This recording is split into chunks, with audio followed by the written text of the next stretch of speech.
IPL ഇക്കുറി നമുക്ക് നൽകിയിരിക്കുന്നത് ഒരു ട്രോമയാണ്. ഏതൊരു ക്രിക്കറ്റ് ആരാധകനും സത്യം പറഞ്ഞാൽ ഒരു ട്രോമയിൽപ്പെട്ട അവസ്ഥയിലായിരുന്നു.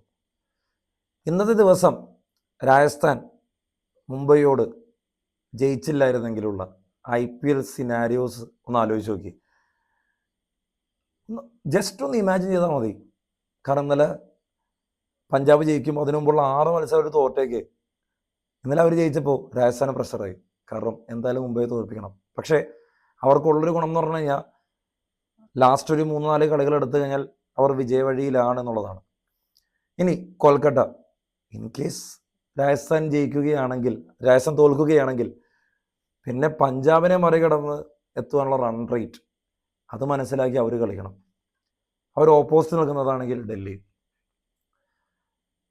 ഈ IPL ഇങ്ങനെയായി തീരുമെന്ന് ആരും എക്സ്പെക്റ്റ് ചെയ്തിട്ടില്ല.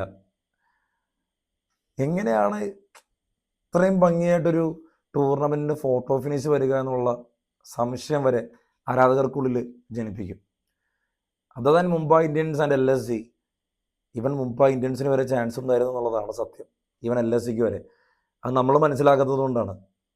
What if any of the top teams like Punjab തോറ്റതുപോലെ ആരെയിലൊക്കെ തോറ്റു പോവുകയായിരുന്നെങ്കിൽ തീർച്ചയായിട്ടും ഈ പോയിന്റ്സ് ടേബിൾ അങ്ങോട്ടും ഇങ്ങോട്ടും മറിഞ്ഞേനെ.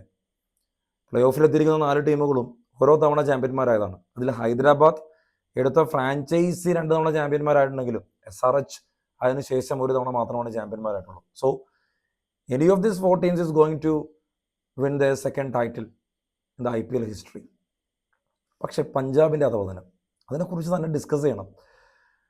ഒന്ന് ആലോചിച്ച് നോക്കിയാൽ ആദ്യത്തെ 7 മത്സരത്തിൽ 6 വിജയിക്കുന്നു. ഇപ്പം നെക്സ്റ്റ് 7 മാച്ചസിൽ ജസ്റ്റ് 3 ജയിച്ചാൽ തന്നെ Punjab was there to gain 19 points. അതായത് അത്ര പോലും നേടുവാൻ അവർക്ക് സാധിച്ചില്ല, അത്ര പോലും ഭാഗ്യം അവർക്കുണ്ടായില്ല.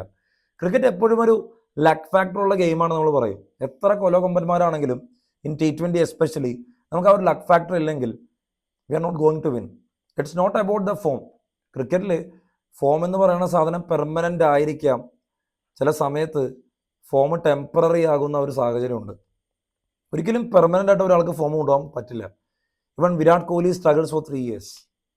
പക്ഷേ ആ 3 yearsൽ 100 എന്ന് മാത്രമായിരുന്നു. പക്ഷേ അദ്ദേഹത്തിന് കൃത്യമായ 50 ഉണ്ടായിരുന്നു, കൃത്യമായ ആവറേജ് ഉണ്ടായിരുന്നു.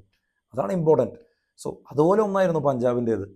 Ricky Ponting, Shreyas Iyer, the bonding, the team. പക്ഷേ ആ ഒരു കളി തോറ്റപ്പോൾ അവിടെ ശ്രേയസ് അയ്യർ പരസ്യമായിട്ട് മാധ്യമപ്രവർത്തകരോട് സംസാരിച്ചപ്പോൾ ബോളേഴ്സിനെ വിമർശിച്ച രീതിയുണ്ട്, രൂക്ഷമായിട്ടുള്ള വിമർശനമായിരുന്നു. അവിടെ ആ ടീമിൻ്റെ മൊറയിൽ താഴെ പോയി എന്ന് ഞാൻ പറയും. See, you should never do that. നമ്മളെപ്പോഴും ടീമിനെ സപ്പോർട്ട് ചെയ്യുക, അല്ലെങ്കിൽ നമ്മളതിനെ പ്രസൻറ്റ് ചെയ്യുന്നത് വളരെ ലളിതമായിട്ടായിരിക്കുക. Being aggressive is not a good thing. ഒരുപാട് അഗ്രസീവ് ആയാലും ചാമ്പ്യൻഷിപ്പ് എവേ ആയിരിക്കും. അല്ലെങ്കിൽ നമുക്കതനുസരിച്ചുള്ളൊരു ബാക്ക് സ്റ്റാഫ് മെൻറ്റർ ചെയ്യാൻ പുറകിലുണ്ടായിരിക്കണം. When India won the Champions Trophy, when India won the World Cup 2020, 2024 and 25 Champions Trophy, അവിടെ ഇന്ത്യയുടെ സപ്പോർട്ടിംഗ് സ്റ്റാഫ്, ഇന്ത്യയുടെ കോച്ച്, അതൊക്കെ ഭയങ്കര ഇമ്പോർട്ടൻ്റ് ആയിരുന്നു. Dravid was the coach when India was winning 2024 world cup. അവിടെ രോഹിത് ശർമ്മ ക്യാപ്റ്റനാണ്. Very cool, very calm. അതായത് 25 ആയപ്പോൾ ചാമ്പ്യൻസ് ട്രോഫി നേടുമ്പോൾ Gautam Gambhir, who always accepts the good things from the captain, അത് ഒരു പോസിറ്റീവാണ്. ഇനി 2026 വന്നപ്പോൾ വീണ്ടും Gambhir was able to crown India the T20 world cup. Because the mentality, അതാണ് ഇമ്പോർട്ടൻറ്റ്. ഈ സാധനങ്ങൾ ലാക്ക് ചെയ്യുമ്പോൾ തീർച്ചയായിട്ടും ക്രിക്കറ്റ് കളിയിൽ നമുക്ക് ഒരുപാട് സെറ്റ് ബാക്സ് ഉണ്ടാകും. ചില സമയത്ത് അൺലക്ക് എന്ന് പറഞ്ഞ ഫാക്ടർ കൊണ്ട് മൂടിപ്പോയിട്ട് ഏറ്റവും നല്ല ടീമുകൾ താഴെ പോകുന്ന സാഹചര്യമുണ്ട്. It's all about the bonding, it's all about the family. നമ്മൾ അതിനെ ഗ്യാദർ ചെയ്ത് അതിനെ അങ്ങനെ കൊണ്ടു നടക്കുമ്പോഴാണ് അവിടെ റിസൾട്ട് ഉണ്ടാവുക.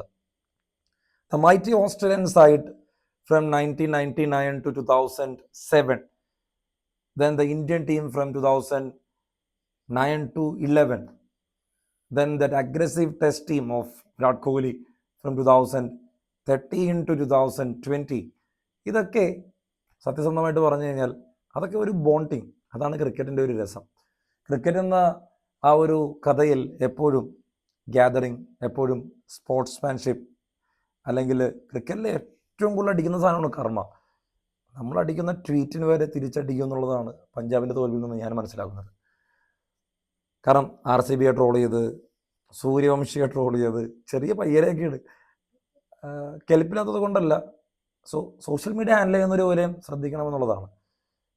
But this one was truly pathetic അല്ലേ?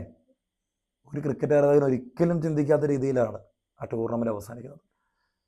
And I believe Gujarat Titans is the favourites. And എനിക്ക് ആഗ്രഹം, സത്യസന്ധമായിട്ട് പറഞ്ഞാൽ, രാജസ്ഥാൻ റോയൽസ് കപ്പ് അടിക്കണം.